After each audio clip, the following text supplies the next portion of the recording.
Jadi pembahasan yang kita akan bahas di malam hari ini adalah jin qarin. Apa jin qarin? Jin qarin adalah syaitan yang dikuasakan terhadap manusia tentu karena izin Allah Subhanahu wa taala. Di mana jin qarin ini memerintahkan manusia dengan fahsyah, kekejian, dan mencegah manusia untuk melakukan yang ma'ruf.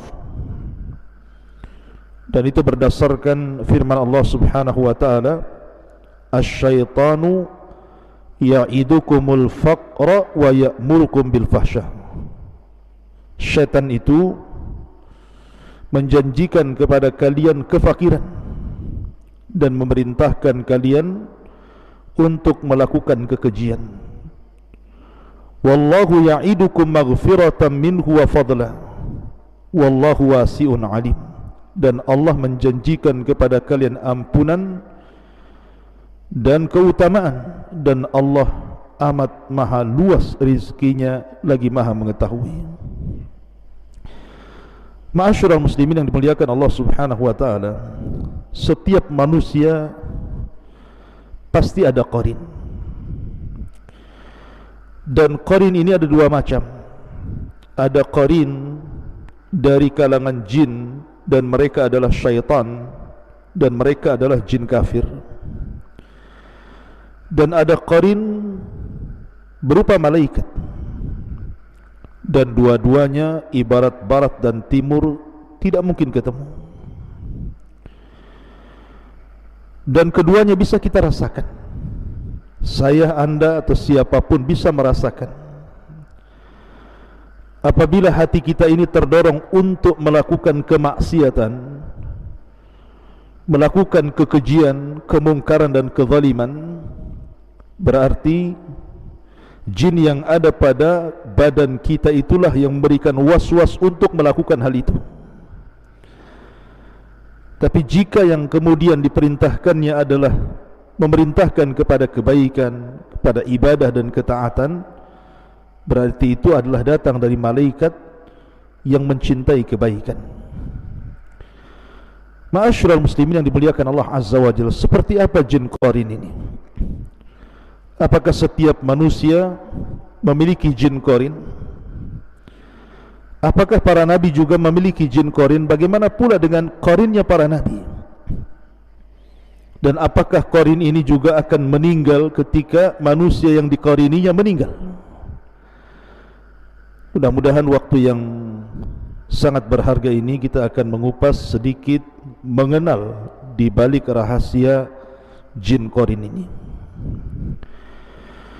Di dalam surah Qaf, Allah Subhanahu wa taala berfirman, A'udzu billahi minasyaitonir rajim, laqad kunta fi ghaflatin min hadza fakashafna anka ghita'aka fabasaruka al-yawma hadid. Sesungguhnya kamu dahulu lalai tentang peristiwa ini. Maksudnya kematian. Banyak orang yang lalai bahwa dirinya akan mati. Maka kami singkapkan tutup yang menutup matamu. Ada yang mengatakan bahwa ketika seseorang itu mengalami sakaratul maut, maka hal-hal yang gaib disingkapkan kepadanya, di mana dia mampu melihat malaikat yang hendak menghampiri dan mencabut ruhnya. Ada juga yang mengatakan dia mampu memandang catatannya. Semasa hidupnya dia sanggup memandang catatannya. Apakah catatan yang baik ataukah catatan yang buruk, disingkap semuanya, sehingga penglihatanmu pada hari itu sangat tajam sekali.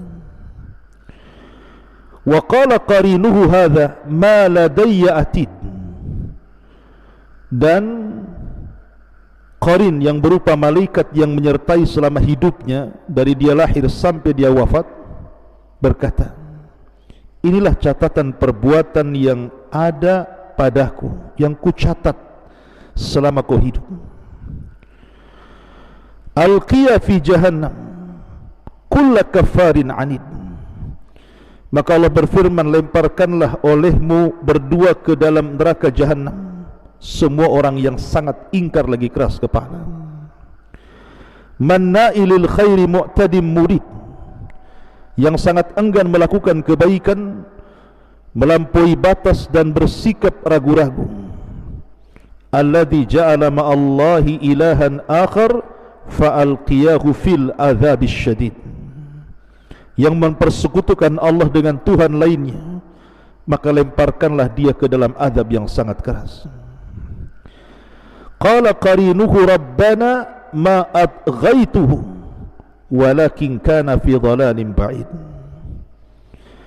Kemudian berkatalah setan yang menyertainya, maksudnya qarin yang menyertai selama hidupnya, dia pun berkata, ya Tuhan kami, aku tidak menyesatkannya, tetapi dia sendiri yang berada dalam kesesatan yang sangat jauh.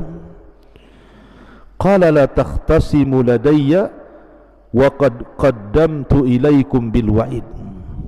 Maka Allah berfirman, janganlah kalian bertengkar di hadapanku, dan sungguh dahulu aku telah memberikan ancaman kepada kalian. Ma yubaddalul qawlu ladayya wa ma ana bidzallami lil abid. Keputusanku tidak dapat diubah, dan aku tidak menzalimi hamba-hambaku. Dalam ayat ini Allah subhanahu wa ta'ala menyebutkan dua kata qarin. Pertama, Allah subhanahu wa ta'ala mengatakan wa qala qarinuhu hadha ma ladayya atid. Kemudian yang kedua, qala qarinuhu rabbana ma adghaituhu walakin kana fi dhalalin ba'id. Di sini ada dua kata qarin. Ya, karena qarin itu ada dari kalangan malaikat yang mendorong kita untuk berbuat baik, dan yang kedua ada dari kalangan jin kafir, syaitan, yang memerintahkan kita untuk melakukan kekejian dan melarang untuk melakukan yang ma'ruf. Ini ayat yang pertama yang menetapkan adanya qarin. Dan kita tahu bahwa yang namanya qarin dari kalangan jin pasti kafir, dan Allah izinkan dia bersarang di badan kita lewat jalan darah kita, kemudian berikan was-was untuk melakukan keburukan. Dia tidak memadaratkan kita, artinya tidak menyakiti secara fisik, tetapi dia memberikan was-was. Karena secara umum syaitan memang seperti itu, memerintahkan kepada keburukan, sebagaimana Allah subhanahu wa ta'ala berfirman, alam tara anna arsalna syayatina alal kafirina ta'uzzuhum azza. Tidakkah engkau melihat bahwa sesungguhnya kami telah mengutus syaitan-syaitan itu kepada orang-orang kafir untuk mendorong mereka berbuat maksiat dengan sungguh-sungguh. Memang begitulah syaitan. Diutus kepada Allah, diutus syaitan, diutus iblis untuk mencelakakan manusia sebagai bentuk dendam kesumat iblis kepada Adam dan anak turunannya.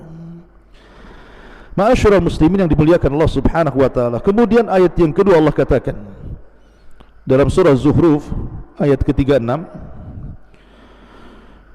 Allah subhanahu wa ta'ala mengatakan, wa man ya'ish an dzikrir rahmani nuqayyid lahu syaitanan fahuwa lahu qarin. Dan barang siapa berpaling dari pengajaran Allah yang maha pengasih, kami biarkan syaitan menyesatkannya, dan syaitan itu akan menjadi teman akrab karibnya. Di sini ada kata-kata fahuwa lahu qarin. Jadi orang-orang kalau seandainya lupa mengingat Allah subhanahu wa ta'ala, lupa kepada salat, lupa baca Quran, lupa berzikir, lupa bersedekah, lupa berbuat baik, berarti dia sedang diberikan waswas oleh qarin jin yang kafir syaitan itu ke dalam hatinya, sehingga kebaikan-kebaikan itu dilupakannya. Itu makna ayat ini. Jadi pada diri kita itu ada qarin yang memberikan waswas supaya kita lupa berbuat baik. Tetapi kalau seandainya hati seseorang itu dipenuhi dengan iman, dengan takwa, rajin ibadah, baca Quran, berzikir, maka qarin pun tidak bisa apa-apa terhadap kita. Karena memang dia tidak diciptakan untuk menguasai kita, tidak, hanya berikan was-was saja. Ma'asyiral muslimin yang dimuliakan Allah Azza wa Jalla. Kemudian juga dalam surah An-Nisa ayat 38 Allah mengatakan walladzina yunfiquna amwalahum ria'an nasi wa la yu'minuna billahi wa la bil yaumil akhir wa man yakunish syaitanu lahu qarinan fasa'a qarina. Dan juga orang-orang yang menginfakkan hartanya karena ria. Dia berinfak hanya untuk dilihat manusia, dipuji manusia, dipandang manusia, dan kepada orang lain yang ingin dilihat dan dipuji, dan orang-orang yang tidak beriman kepada Allah dan kepada hari kemudian. Barang siapa menjadikan syaitan sebagai qarinnya, temannya, maka ketahuilah dia itu syaitan adalah teman yang sangat jahat untuknya.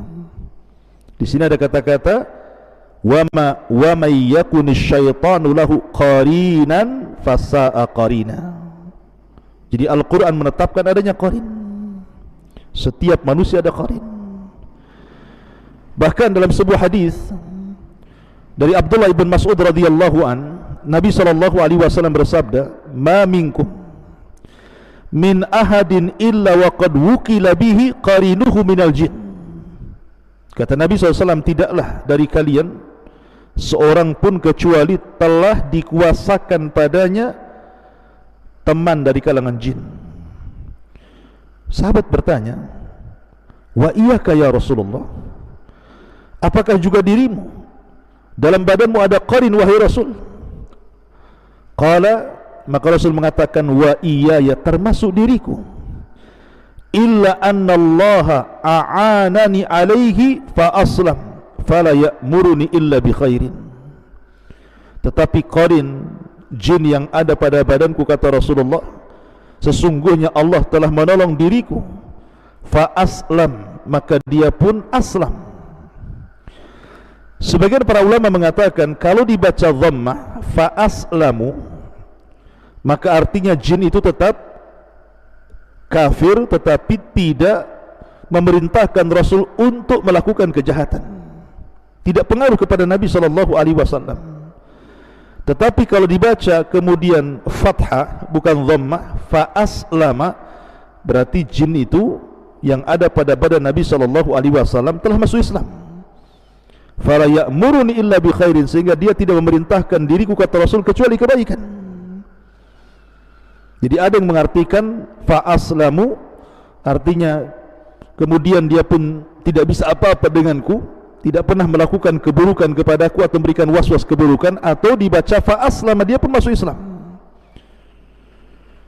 Dan ini masyhur di kalangan para ulama, ada yang membaca dengan dhammah dan ada yang membaca dengan fathah, sebagaimana dijelaskan oleh para ulama. Tetapi Al-Imam Al-Khattabi rahimahullahu ta'ala mensahihkan bahwa bacaannya ar-raf'u di dhammah fa aslamu, artinya tetap jin yang ada pada diri Rasul itu kafir, tetapi tidak bisa mencelakakan Rasul, tidak bisa memberikan was-was kepada Rasul. Rasul dihindarkan dari keburukannya.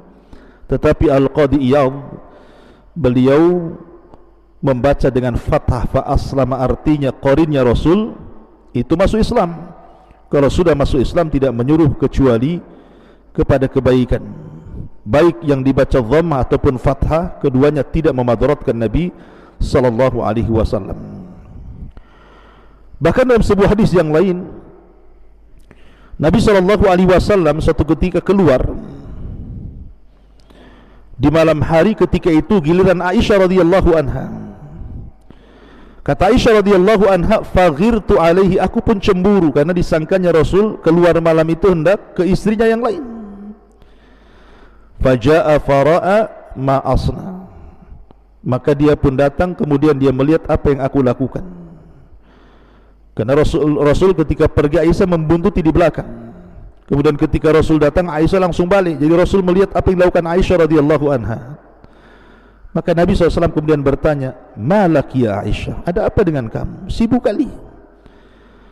Maka Aisyah mengatakan, faqultu wa mali la yagharu misli ala mislika ya Rasulullah. Aku cemburu wahai Rasul. Siapa yang tidak cemburu dengan dirimu? Maka Nabi SAW mengatakan, "Aku ja'aki syaitanuki ya Aisyah, apakah telah datang syaitanmu?" Rasul mengatakan, "Apakah ada setanmu dalam badanmu? Apa telah datang setanmu?" Qalat, maka Aisyah radhiyallahu mengatakan, "Ya Rasulullah, au ma iya syaitan? Apakah aku punya syaitan? Ataukah dalam diriku ada syaitannya wahai Rasul?" Kata Rasul, "Na'am ya." Qultu, kemudian aku katakan, "Wa ma kulli insanin, apakah bukan hanya diriku, bahkan semua manusia juga ada setannya wahai Rasul?" Maka Rasul mengatakan, "Na'am ya." Semua manusia ada setannya. Semua manusia ada qarinnya. Kemudian Aisyah radhiyallahu mengatakan, "Wa ma'aka, bagaimana denganmu wahai Rasul?" Kata Nabi sallallahu alaihi wasallam, "Na'am ya, walakin Rabbi a'anani alaihi hatta aslam." Tetapi Rabbku telah menolong diriku sehingga dia pun masuk Islam, atau dia tidak bisa apa-apa dengan diriku. Ma'asyiral muslimin yang dimuliakan Allah Subhanahu wa taala, dari sini kita tahu bahwa setiap manusia itu ada qarin. Sejak dia lahir sampai dia wafat, semua manusia tanpa terkecuali, mau orang biasa, mau orang saleh, mau para ulama, mau para santri, sampai kepada para nabi, dalam tubuhnya ada qarinnya. Saya, anda, siapapun ada qarinnya. Karena Allah Subhanahu wa taala sudah mengizinkan kepada qarin itu untuk bersarang di hati manusia, untuk memberikan ujian, memberikan was-was kepada keburukan. Tetapi karena keadilannya, Allah pun kuasakan qarin yang lain dari kalangan malaikat untuk menyeimbangkan, supaya ada yang memerintahkan kepada keburukan, ada yang memerintahkan kepada kebaikan. Tergantung kita. Dan ingat bahwa qarin itu tidak menguasai kita secara mutlak, tidak. Qarin itu hanya bisa menguasai kita itu ketika kita lemah iman, ketika kita kemudian lemah ketaatan kepada Allah Azza wa Jal, lari dari Quran, tidak berzikir, barulah kemudian mereka menguasai kita. Tapi kalau iman kita kuat, ketakwaan kita kuat, zikir kita kuat, ibadah kita kuat, maka mereka tidak sanggup apapun dengan diri kita. Ma'asyaratul muslimin yang dimuliakan Allah Subhanahu wa taala. Kemudian juga hadis yang lain dari Abdullah ibn Umar radhiyallahu anhuma, anna Nabi sallallahu alaihi wasallam qala, bahwa Nabi SAW bersabda, "Idza kana ahadukum yusalli fala yada ahadan yamurru baina yadayhi fa in aba falyuqatilhu fa inna ma'ahu qarin." Apabila salah seorang di antara kalian salat, maka jangan sampai membiarkan orang lewat di hadapannya, cegah dia. Tapi kalau dia enggan untuk dicegah, falyuqatilhu, maka boleh engkau memeranginya. Maka bersamanya ada al-qarin, ada jin yang bersamanya, ada teman jin yang bersamanya, yang tidak pernah meninggalkannya.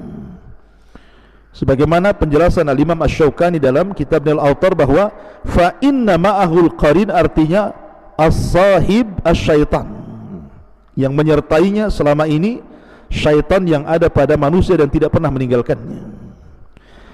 Ma'asyiral muslimin yang dimuliakan Allah Azza wa Jalla, sebagian para ulama menjelaskan, lalu apa tugas qarin selain daripada memberikan was-was itu?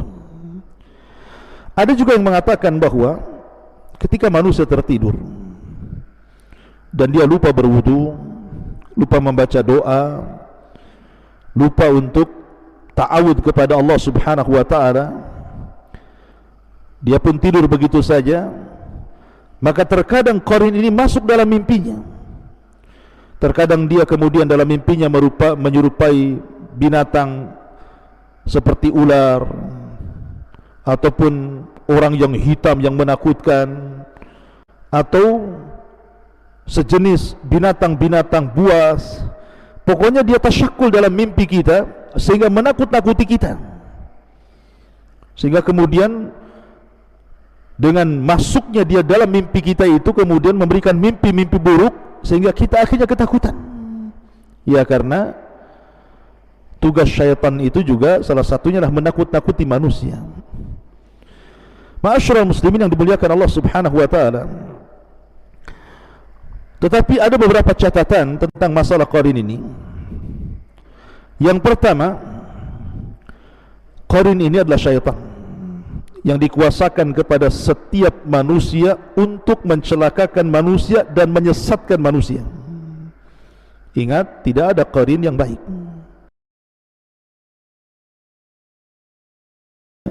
Qarin itu akan tunduk kalau Anda di atas ketaatan saja. Dia tidak bisa menyerang kita lewat was-was. Tapi kalau seseorang itu lagi futur, karena manusia tidak mungkin semangat ibadah terus, pasti sewaktu-waktu akan futur. Lah futur datang dari mana? Qarin itu yang membuat kita futur, sehingga kita malas untuk beribadah. Kemudian yang kedua, kalau kita melihat dalil-dalil Al-Quran dan Sunnah yang kita baca, bahwa tidak ada amalan qarin itu kecuali hanya memberikan was-was. Artinya dia tidak menyakiti secara badan.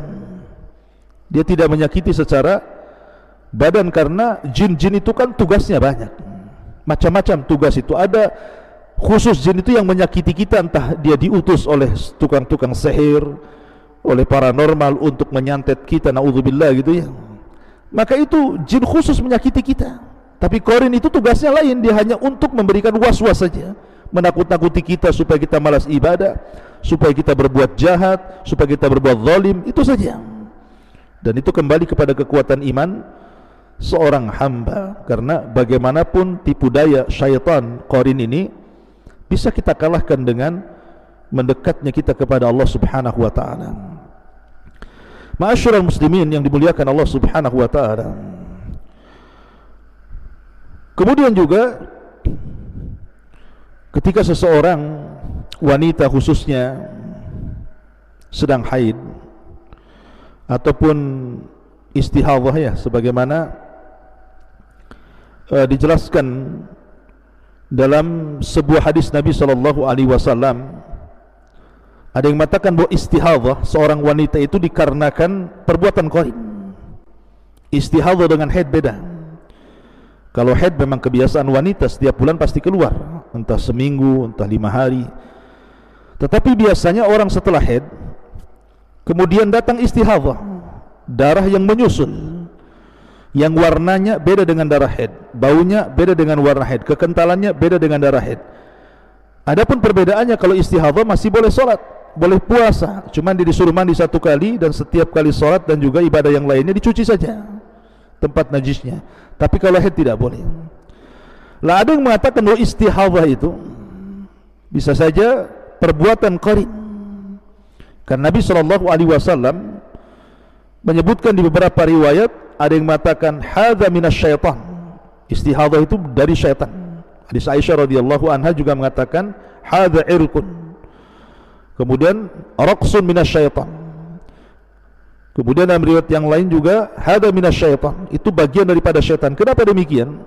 Karena orang dibuat was-was. Apalagi orang tidak punya pengetahuan tentang masalah haid dan istihadhah. Disangkanya istihadhah itu haid, akhirnya dia meninggalkan salat, meninggalkan puasa, padahal wajib bagi dia salat, wajib bagi dia istihadhah. Makanya ini perlu ilmu untuk melawan qarin ini. Kalau tidak, anda kemudian terjatuh para wanita meninggalkan kewajiban Allah Azza wa Jalla. Yang harusnya anda salat, anda tinggalkan salat. Yang harusnya anda puasa, anda tinggalkan puasa, karena tidak bisa membedakan mana haid, mana istihadhah. Ya, ada juga yang mengatakan seperti itu, dan itu adalah perbuatan qarin. Ma'asyiral muslimin yang dimuliakan Allah Subhanahu wa taala. Adapun apakah kemudian qarin ini mengikuti manusia sampai wafat? Ketika manusia wafat ini kemudian qarinnya ikut wafat, wallahu alam. Karena ada hadis Nabi SAW yang mengatakan bahwa idza mata ibnu Adam in qata'a amaluhu illa min thalathin, sadaqatin jariyah aw ilmin yuntafa'u bihi aw waladin salihin yad'u lahu.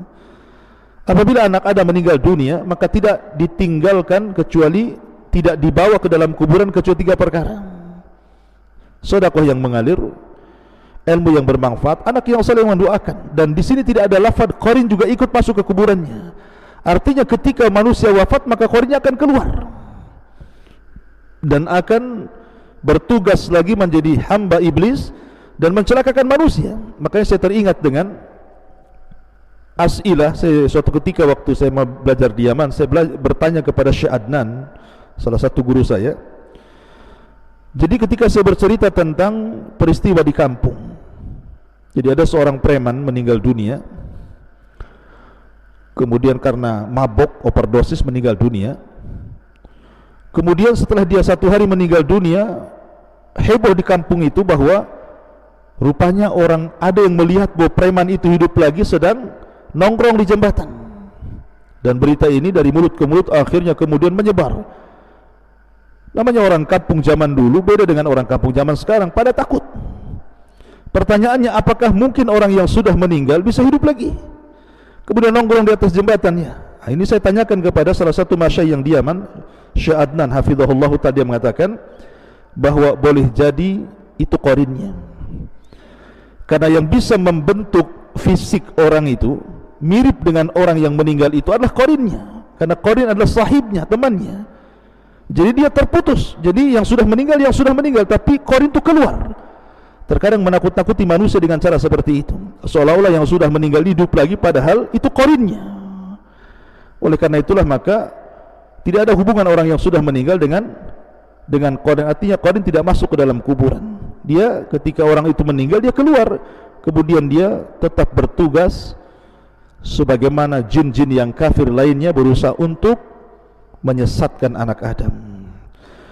Wallahu a'lam bishawab. Ini di antara pengetahuan kita tentang masalah qarin. Mudah-mudahan ada manfaatnya. Mungkin kita tutup dengan doa kafaratul majlis. Subhanakallahumma bihamdika asyhadu an la ilaha illa anta astaghfiruka wa atubu ilaik. Allahu ta'ala alam. Assalamualaikum warahmatullahi wabarakatuh.